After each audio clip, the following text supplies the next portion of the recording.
একজন মানুষ আরেকজন মানুষকে কেমন ভাবে মারছে আপনারা দেখতে পাচ্ছেন। যে এক জামাত নেতাকে তাকে গলা কেটে হত্যা করলো গাইবান্ধার গোবিন্দগঞ্জে। জামাত নেতাকে গলা কেটে হত্যা করলো।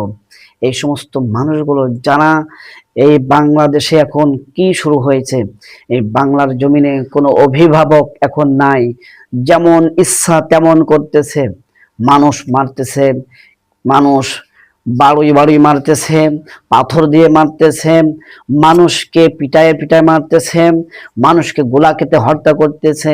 এখন এই সমস্ত দৃশ্য, ভাইরা আমার, বন্ধুরা আমার, আপনাদেরকে আমি বলতে চাই, যদি এমন একটা সমাজ আনতে হয় যে সমাজে কোনো মারামারি থাকবে না, কাটাকাটি থাকবে না, খুনো খুনো থাকবে না, রাহাজানি থাকবে না, ডাকাতি থাকবে না, ছিনতাই থাকবে না, সে সমাজটা যদি আমরা দেখতে চাই তাহলে ইসলামী সমাজ আমাদেরকে আনতে হবে।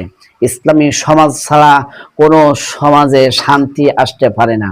আসুন তাহলে আমরা এই ভিডিওর ভিতরে প্রবেশ করে দেখি কি অবস্থা।